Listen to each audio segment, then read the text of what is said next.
姑娘，你这刀拿错了吧？我爹叫你晚上去见他，在哪儿？在几号来着？哎呀，我怎么给忘了？别急，姑娘，你可别说错了，说错了是要误大事的。别急。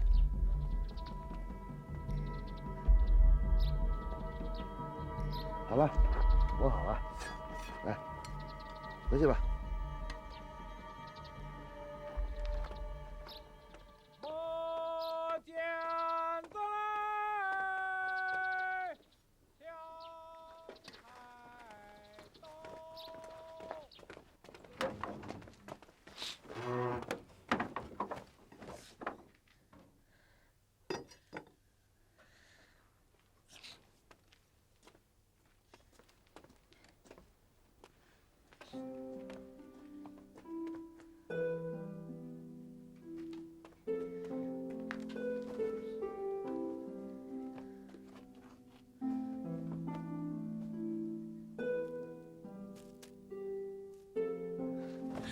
奶奶，咋？你是铁石心肠啊！我刚刚头难受的，你看我都哭了，你跟没事人似的，咋不让哄我一下？哭吧，多哭出点眼泪来。腌酸菜的时候啊，我就省盐省水了。奶奶，还故意逗乐子呢。我知道，准是笑我没出息。天美，今天挑水了吗？没有。一担水能挑满吗？我早就挑得满满的了。原来呢？原来只能挑个半桶，路上还得歇口气儿。这中间经过了多长时间？得2年多呢。对呀，力气啊，是一点点压出来的。这本事啊，是一次次练出来的。哎呀，今天就不错了。大姑娘上轿子头一回，比奶奶强多了。真的，奶奶。嗯，我知道，准是在安慰我。天美，你比奶奶强多了。我记得那年啊，奶奶在汉口纱厂当工会干事，那是组织上头一次派我去接头。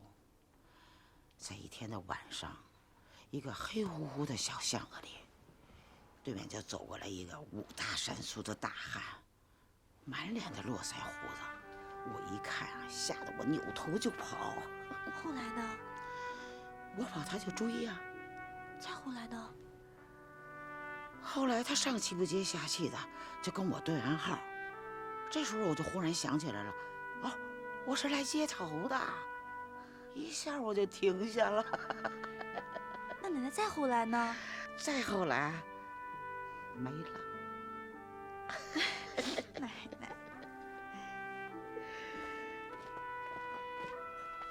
奶奶，爹回来了可不准出我的丑啊！本来我当时记得清清楚楚的，可当时过来一个人，我就紧张了，再加上磨刀叔叔又是我年龄小，我一生气就犯糊涂。天伟，你记着，不管周围的人说什么干什么，都不能走神儿，一走神儿啊，就得办错事儿。对呀，奶奶，是这么个理儿。我这一糊涂，把这么简单的事儿也给整砸了。这么简单的事儿，就因为你把这事儿啊看得简单、看得轻、看得小，所以啊你就犯糊涂了。天美，你要记住，你爹的事儿，甭管多大的事儿，只有大事没有小事。都是大事。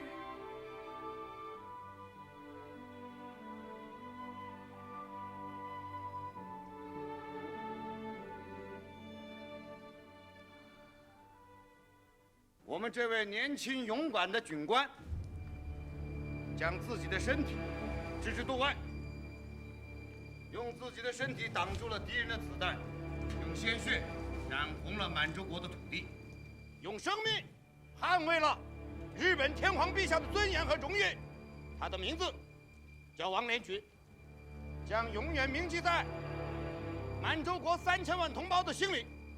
为此，我代表关东军最高司令部向他颁发2级樱花勋章。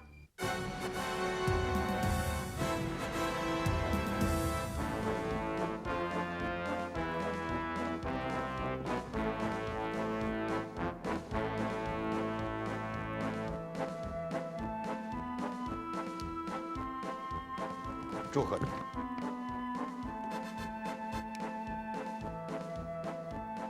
鸠山这个老东西搞的什么鬼？小题大做，把这个白痴巡长碰到肉麻的程度。他们无非是收买人心，向上面邀功罢了。没有这么简单。身为交通员，富商被捕，生死难定，密电码下落不明。也许我们的交通员把它藏在了什么地方。万一他禁不住折磨，让密电码落在敌人手上，那我们的损失可就大了。省委这次大规模的军事行动计划也就落空了。一个敢于付出自己生命拯救别人的人，是不会叛变的。老李，无论付出多大代价，也要把交通员给救出来。可是敌人对医院戒备非常严呐，要想进去很难。我倒是觉得交通员藏在医院反而很安全。敌人在得到密电码之前是不会放弃对交通员的抢救的。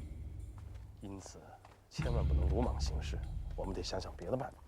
你说的对，等我回去汇报以后再做决定。好。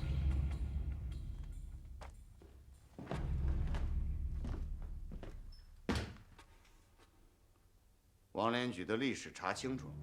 查清楚了。说给我听一听。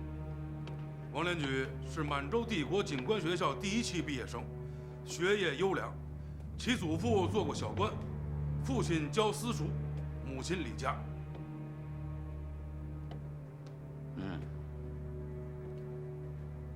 他还是个良家子弟，希望他能弃暗投明。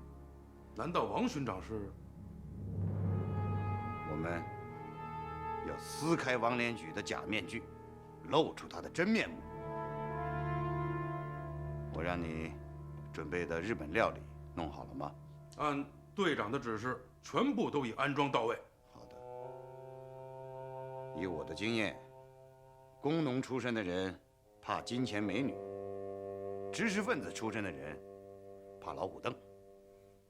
我看他也破不了这个定律。他来了吗？来了，请他进来。哎。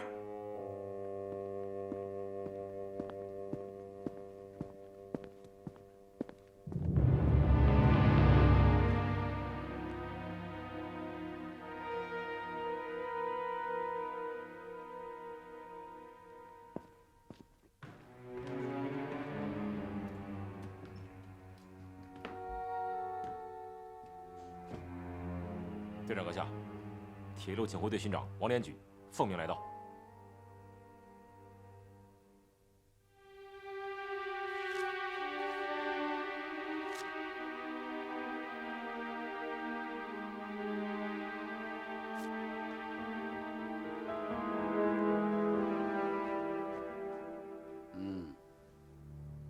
你很遵守时间呢。军人的行动应该比时钟还准确。可你作为军人，做得不太好。卑职愚笨，请队长指点。我会一一给你指出的。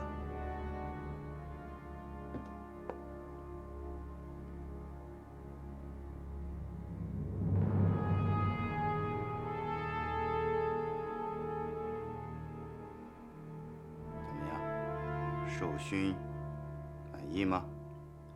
多谢队长，非常满意。如果你不满意，我还专门给你准备了日本料理。多谢队长，不用了。我想也不用，否则你会受不了的。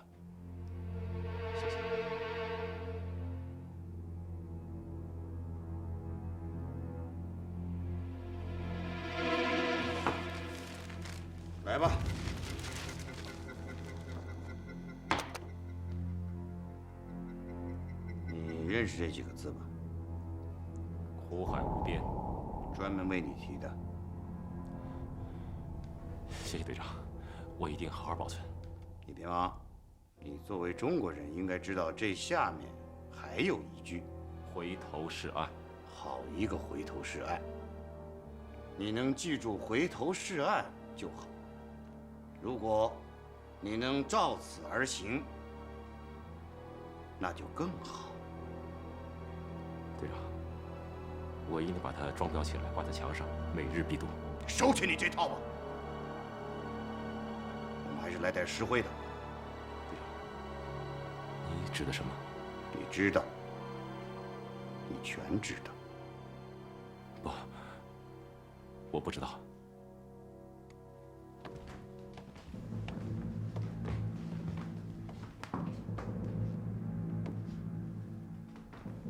王连举同志，该回头了。队长阁下，我不明白您的意思。几乎所有受过我审讯，都把这句话作为他的护身盾牌。这是人的一种抵抗的本能。在对手进攻的面前，他心存侥幸，不愿意马上投降。只有把他的罪行抖露出来，让他暴露在光天化日之下，他才肯说出他要说的话，一字不差地告诉我。你王连举也逃不出这个规律。队长阁下，我真的不明白。你在装不明白，其实你心里明明白白。我清清楚楚的看见你前天晚上和你的同党去接应交通员。不，我没有去接应交通员。如果你真的没有去接应交通员，那么在洞房花烛夜，你就应该和你的妻子鱼水交欢之时，你到车站的货场干什么去了？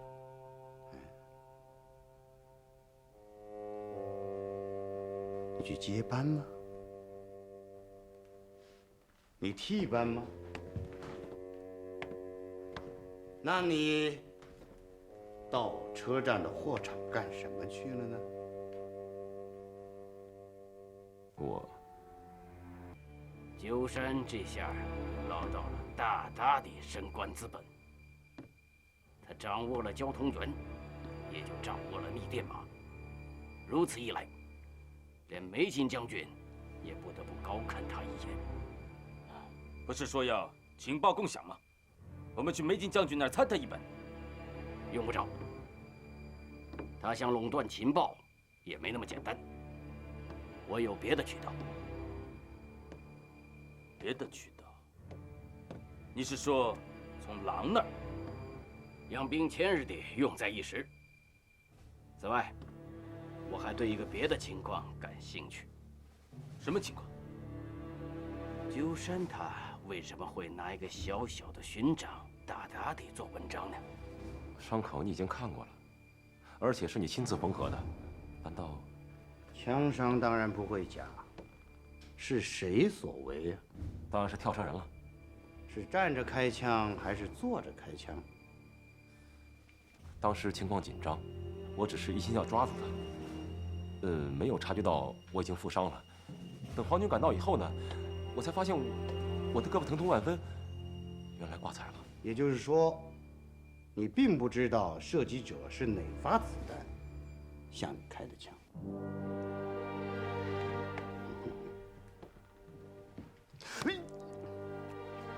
子弹从这儿进，从这儿出。以这样的角度，射击者在距离你20-30米的距离开枪的话，那他至少要高出你85厘米。可能是地势高吧。我们勘察了所有你出事的地方，你的位置要明显高于射击者的位置。不会的，那就是你做伪证。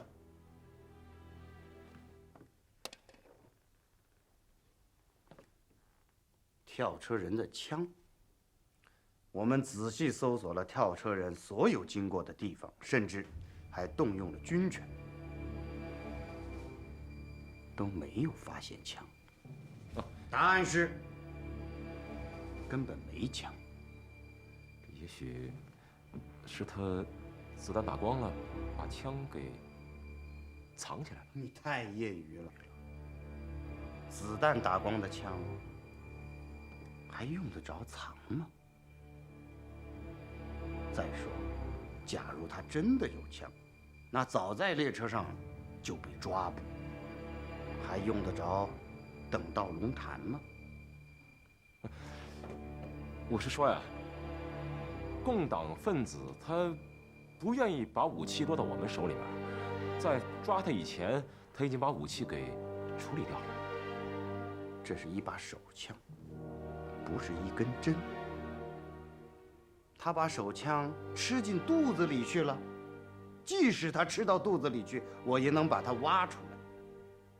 在给跳车人治伤的时候，我连他的心肝肺都看得清清楚楚。队长阁下呀，那枪要不是跳车人打的，那还会有谁呢？问得好，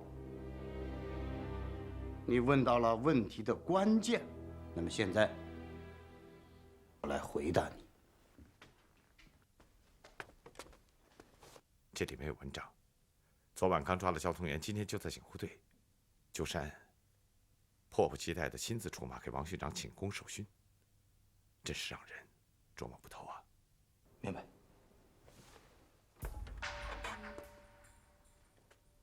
哎呦，大兄弟，嗨，看一看来，喝一喝，不看不喝是个傻哥哥，是吧？里边请啊！我可告诉你啊，这是你请我进来的，你别一会儿你就把我撵出去。瞧你说的，我怎么会把财神爷往外面撵呢？啊？你这小子眼神还真挺毒，真看出是财神爷了啊！财神爷是不假，但是今天呢，这兜里的钱丢了，你得先赊的，好酒好肉，你给我弄上来。爷，那不成，小本生意概不赊欠。您看，哎，那就不对了。你刚才不说一要看，二要喝，三要不喝是傻哥哥，那你说今天这酒我要是不喝，我不就成傻哥哥了吗？哎呀，这位爷，今儿个您不是傻哥哥，我是傻哥哥，成不成？我给您赔礼了。你少整那事儿，你就好酒好肉，你给我往上整，啊，别分事儿。那不行，不行，他找人评理。喝你家个破酒，还得评理。那，哎，那要评啊？来，兄弟，你信得过我？那你这话说哪儿去了？一回生，两回熟，三回是朋友嘛。来，干！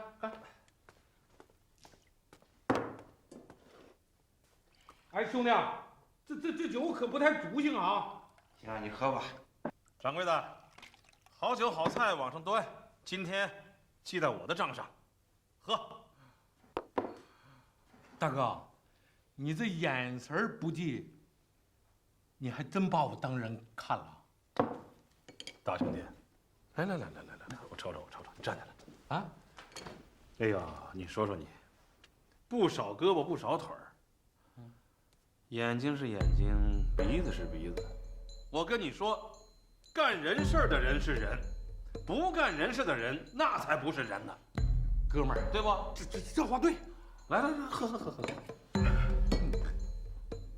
哥呀，我跟你说实话，我们家那邻居都不把我当人看，还有那些我给他卖命的，就那些犊子都不把我当人看。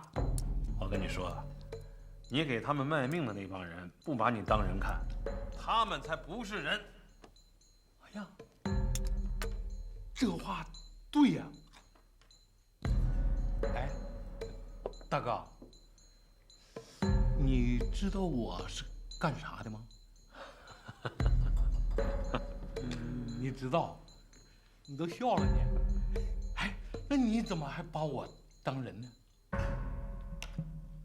大兄弟，你跟我可都是同根生、同根长的中国人呐。大哥，那你要这么说的话，那咱俩就是铁哥们儿了。来，我这个人最讲义气，为朋友我敢两肋插刀。我听出来了，你是专门爱往朋友的两肋上插刀，对吧？你这叫啥话了？你这说的不是那个什么两家的话了吗？哎，大哥，不行了，我公务在身，不能久留，得归位了。大哥，以后你有事儿你就找我啊，我肯定给你办，行吗？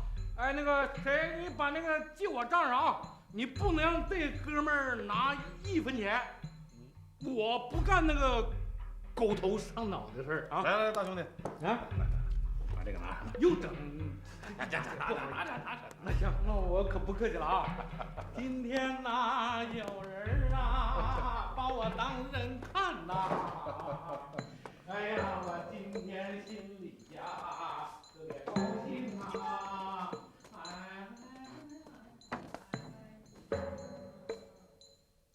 狗皮冒着狗鼻子真灵啊！他今天2次跑到酒馆来探风。我说老李，你可要小心点儿。这里面有几发子弹7发。你们配备了几发10发。你向跳车人打了几发3发。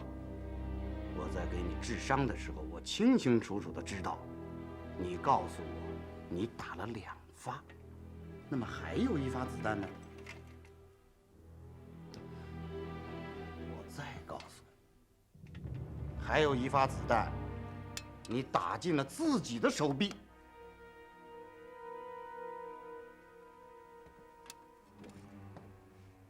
这颗子弹头是我派人在你出事的地方周围仔仔细细的找到的，就是他穿过了你的左臂，让你受了皮肉之苦，是他的主人让他穿到了自己的左臂。请注意，这子弹头的口径和你配枪的口径是一样的。这作何解释？这种型号的手枪，好像不止我一把吧？也许是巧合。啊？哈哈，巧合？你太让我感兴趣了。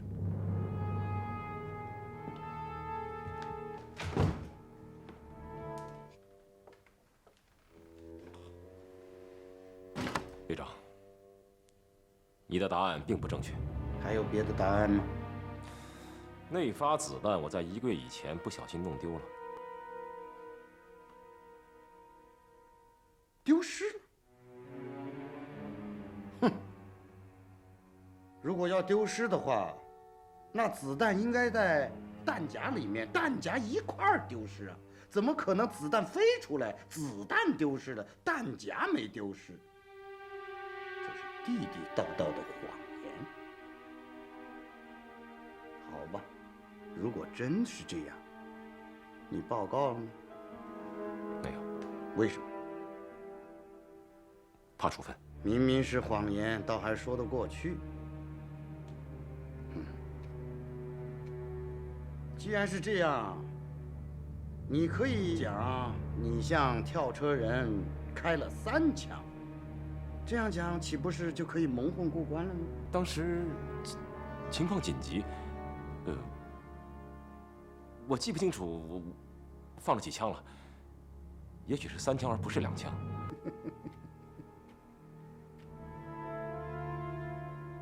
顽抗到底，看来我不得不给你致命的一击。那跳车人能在距离你3公分的地方开枪吗？不能。那为什么在你伤口的周围有烧灼的痕迹？我在放大镜下看得清清楚楚。那威勒医生怎么没有看清？因为他不是军人，他是医生。我想，他应该看得清。我真是小看你了。你王连举别的能耐没有，狡辩的能耐倒不小。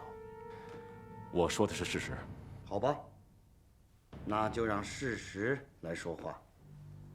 考虑到你的心理承受能力，我们把他的眼睛给蒙上，这样你就不会对着一副惊恐、绝望而恐惧的眼睛。对我们的实践呢，也就有了准确的保证。从我们现在站的位置到这目标有20米。用你自己的枪开枪吧。去看一下子弹在衣服上是怎么样烧焦的，并留下什么样的弹痕。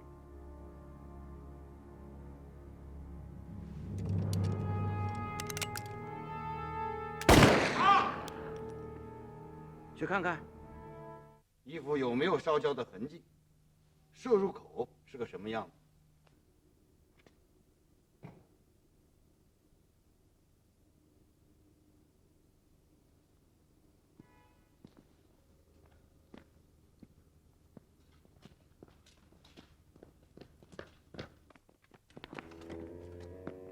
我请你看一下。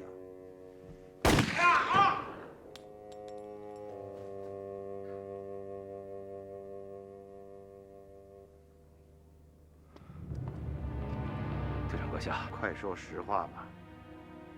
谁是你的同党？同党？对。这个事情已经很清楚了。如果说没有同党，没有同党的接应人，那跳车人身负重伤，他能插着翅膀飞到货场最里边的那个车厢里去吗？队长阁下，当时我身中枪弹，跌倒在地，跳车人是怎么走的，我怎么能知道呢？你不知道？好吧，就算你不知道，你为什么自己打自己一枪？说实话吧，年轻人。队长，您的话怎么让我越听越糊涂啊？我明白了，你想清醒清醒。好的，桂王军，带这位王警官去清醒清醒。嘿，队长，我冤枉，我冤枉啊！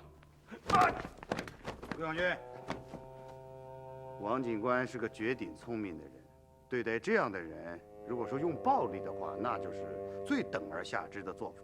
应该带他到人体艺术馆去参观一下。我想参观之后，王警官就一定会和我们合作的。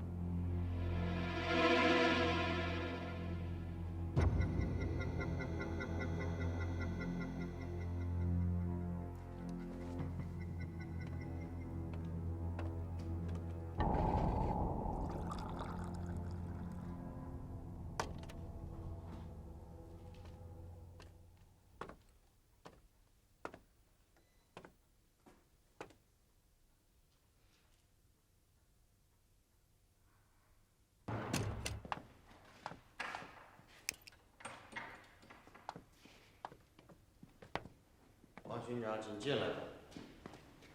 你参观一下，这些都是我的作品。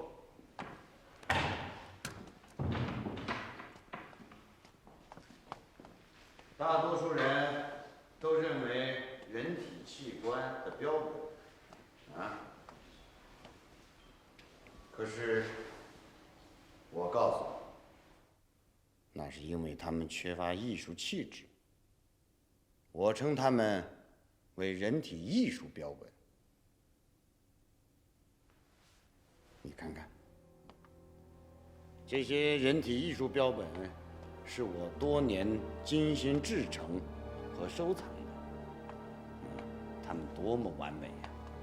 只有懂得医学的人，才能知道人体的结构是那样的完美。你瞧瞧，人的每一个部位和部件，都洋溢着整个生命的活力和完美的线条结构。这是需要具有艺术想象力的。我告诉你一个秘密，这儿的标本全部都取材于那些信仰共产主义的人。有人告诉我，说共产党人是用特殊材料制成的，它到底是什么特殊材料制成的呢？我一直想用手术刀来解开这个奥秘。王军长，你能告诉我？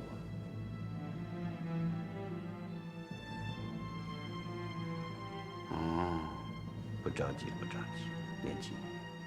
来，你来看看这儿。那看清楚了吗？那是一个抗联红胡子的心脏。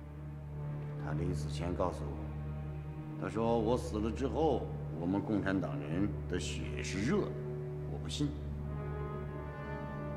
他冻死了以后，我用铁锤敲开了他身上的冰块，我用手术刀解剖了他的胸膛，我拿出了这颗心脏。当然，这颗心脏是烫手的，他的血也是热的。我为此做了3天的噩梦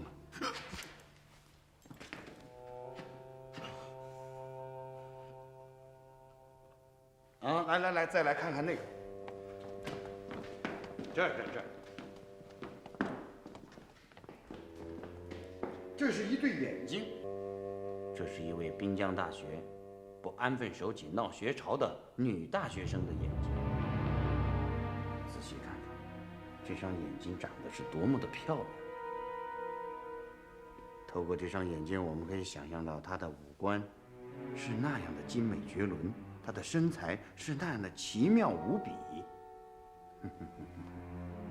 哦，这双眼睛很像你的妻子石雨堂的眼睛。但愿不要到这一步。我的职责就是跟这种天眼做斗争。队长阁下，我求求你，你让我想想，队长阁下，我不是不和你合作，我真的什么都不知道。你还是不想真诚的跟我合作？不过没关系，我可以让你回去考虑考虑。不过别忘了，这些人体艺术标本，去吧。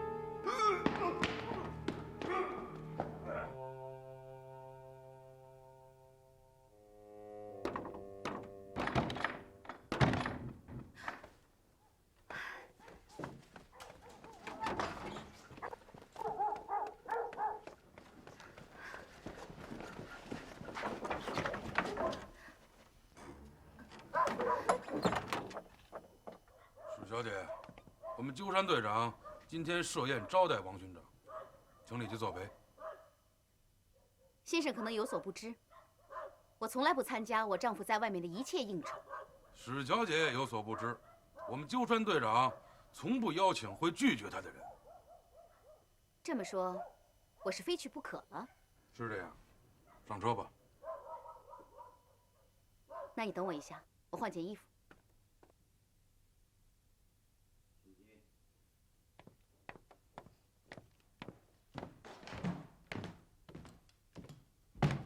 队长，人带来了吗？带来了。人呢？我把他安排在接待室了。其实我是一向反对为难女人的，也是为了预防万一。但愿不要走到这步棋呀。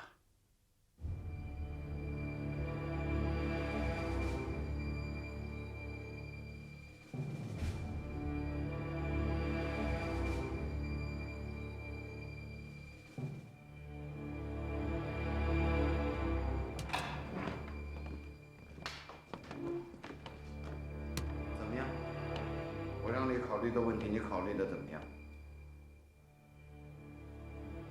哎，年轻人，你的时间不多了，应该说我能给你的时间不多。这个场景，仔细看，仔细看看。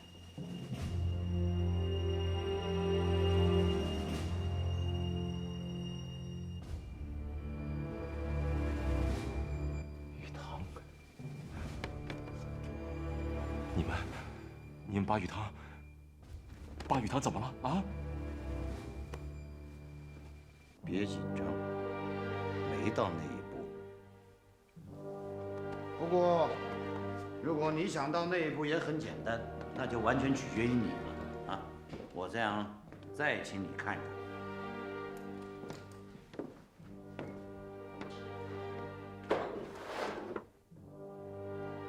请。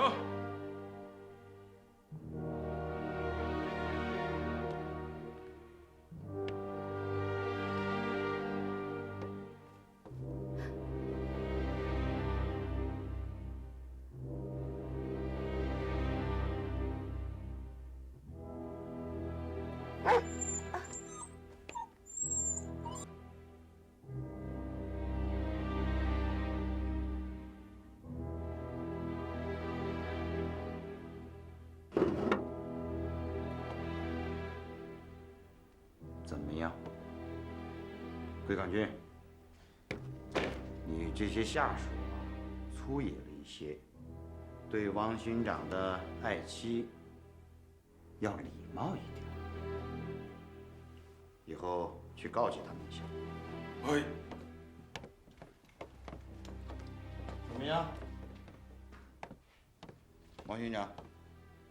你肯定在新婚之夜对你这个娇美的妻子说过这样的话：“我爱你，为了你，我愿意付出一切，包括生命。”别这么看着我，我没有偷听你们的新婚床头夜话。这几句话是每个男人在新婚之夜都必须对自己的妻子说的谎话。我说的是真话。如果是真话的话，那就用你的行动来证明它是真话。证明？对。怎么证明？把我们要知道的都告诉你。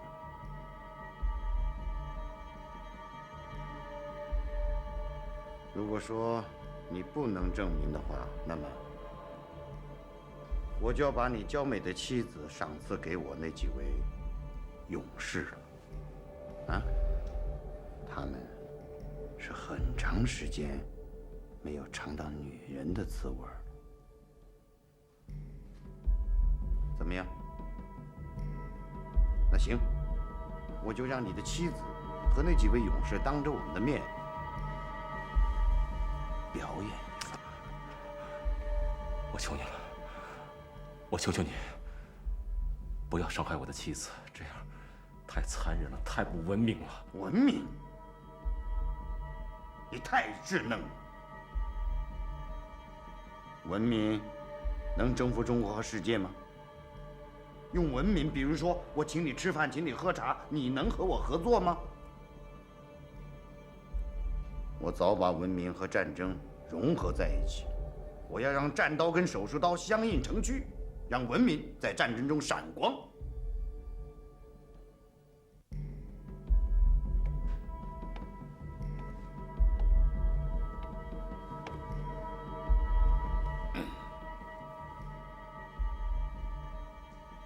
王巡长，你的妻子非常的漂亮。她死后，我还舍不得把她喂狗啊！我要把她美丽的眼睛、丰满的乳房，还有雪白的大腿，制作成我的人体艺术标本，就像你刚才看见的一样。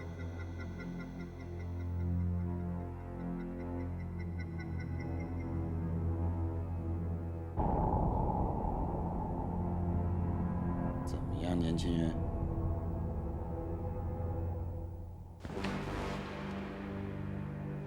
对于你这种连自己的妻子都拯救不了的人，我谈不上什么敬意。看来你是想尝一尝我为你准备好的日本料理。桂冠军，那就让他尝尝。嘿，哎呀，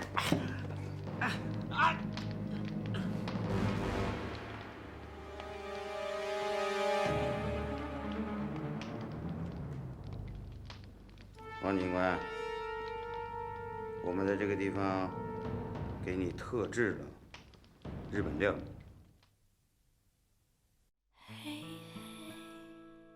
天上没有星星，孤独梦里冷冷清清，想你念你，默默把你的贴近你的胸口，亲你身上痛，想念你，想你的夜多少雪飘多少风，想你的夜多少泪水成冰，纵然是天寒地冻，也要牵住这曾经美好的梦境，好好走一程。